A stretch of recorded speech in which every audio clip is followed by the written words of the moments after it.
Landings are a challenging but rewarding part of your flight training. A well-executed landing demonstrates that you have the ability to perform basic maneuvers, plan approaches, and use proper landing procedures. A typical landing approach in a training aircraft begins when you enter the downwind leg at a 45-degree angle, about mid-field to the runway. Usually, you're at cruise speed. By entering the pattern at mid-field, you have sufficient time to establish a track parallel to the runway and stabilize your attitude and airspeed. Once you're established on downwind and have completed your pre-landing checklist, you can use your heading indicator to help you maintain the proper distance from the runway. You can do this by visualizing the landing runway superimposed over the heading indicator. For example, if 29 is the landing runway, you can fly a parallel but opposite course by flying the reciprocal heading of 110 degrees. When at a point opposite the intended landing spot, you normally reduce power and maintain your altitude until the airspeed slows to the initial approach speed. If you intend to use flaps during the approach, lower them to the first increment when the airspeed is within the white arc. The use of flaps allows you to make a steeper approach without increasing airspeed. It also allows you to touch down at a slower speed with a corresponding shorter ground roll. Throughout the approach, use trim to relieve control wheel pressure. When the airplane slows to the approach airspeed, begin a descent. However, maintain the downwind heading until your intended point of landing is approximately 45 degrees behind the aircraft. Then initiate a medium bank turn.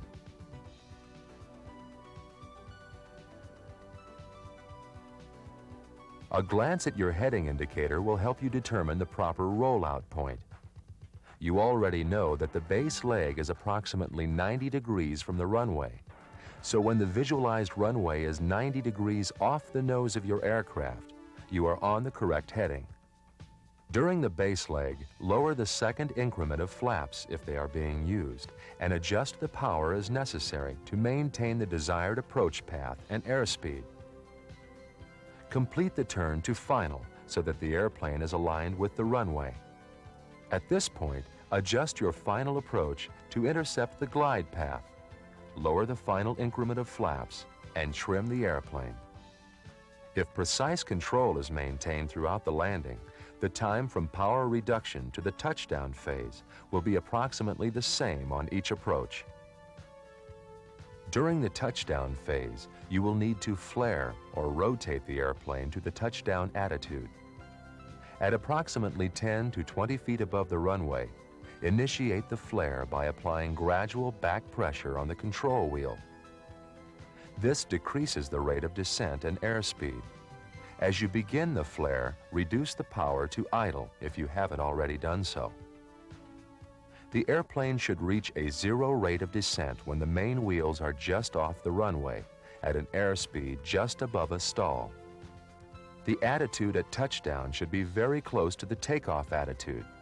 The main gear should touch down first, with the nose gear clear of the runway. After touchdown, maintain back pressure to prevent abrupt nose wheel contact with the runway. After the nose wheel has settled to the runway, gradually relax the back pressure to provide positive nose wheel steering.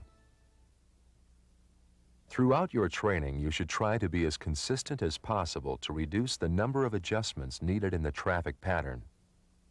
However, you may have to alter the pattern for local procedures or for proper spacing behind other aircraft. If adjustments are required, you can make them in several ways.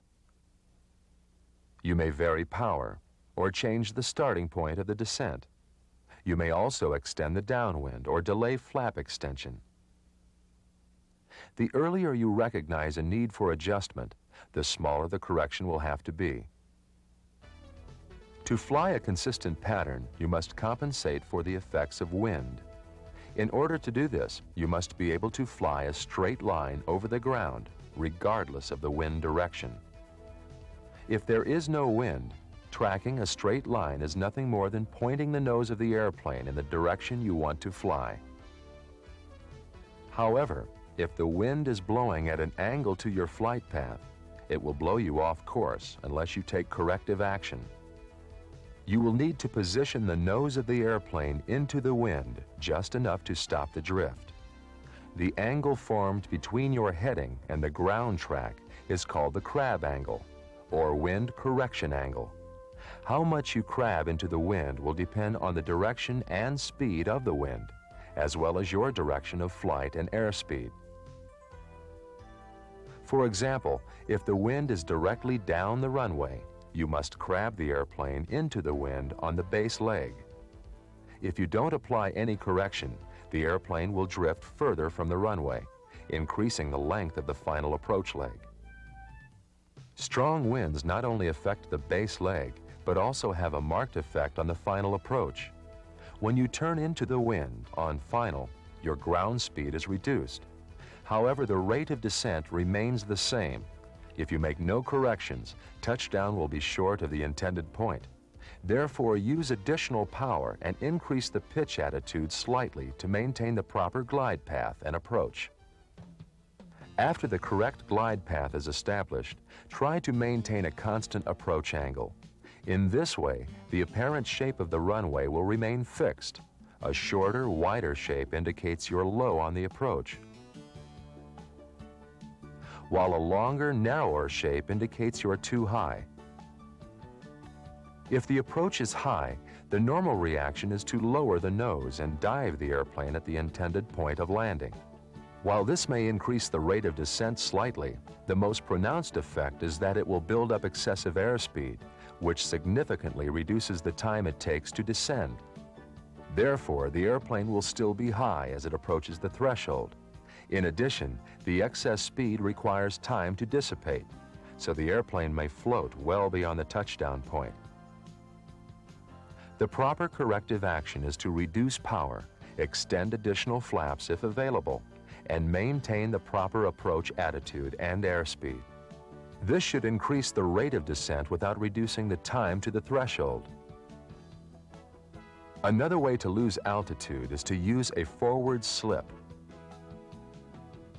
This is accomplished by lowering the upwind wing and applying sufficient opposite rudder pressure to displace the nose of the aircraft toward the high side of the bank.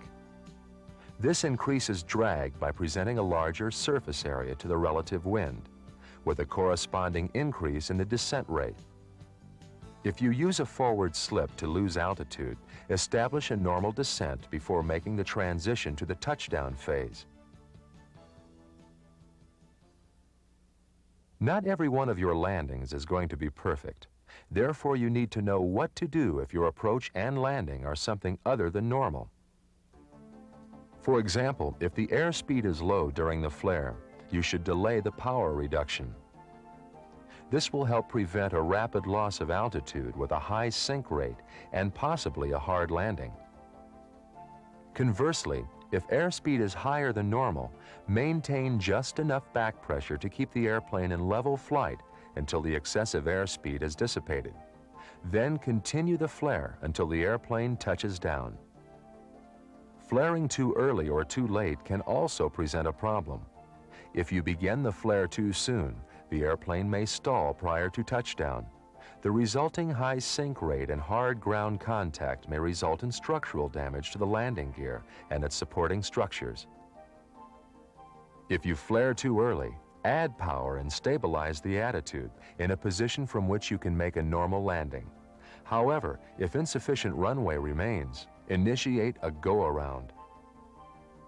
If your flare is started too late, you may touch down at a high rate of descent and the airplane may bounce. If the airplane bounces just a few feet in the air and you have plenty of runway left, you might consider placing the airplane back in the landing attitude, adding a little power and letting the airplane settle back onto the runway.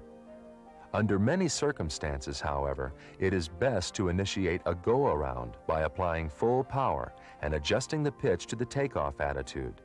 Then when you have enough airspeed, make a normal climb out. If the flaps are extended, slowly retract them as the airplane gains altitude and airspeed. As you gain experience, you will develop the ability to analyze and recover from an awkward situation and make a normal landing. But if you're ever in doubt about the outcome, a properly executed go-around is your best bet.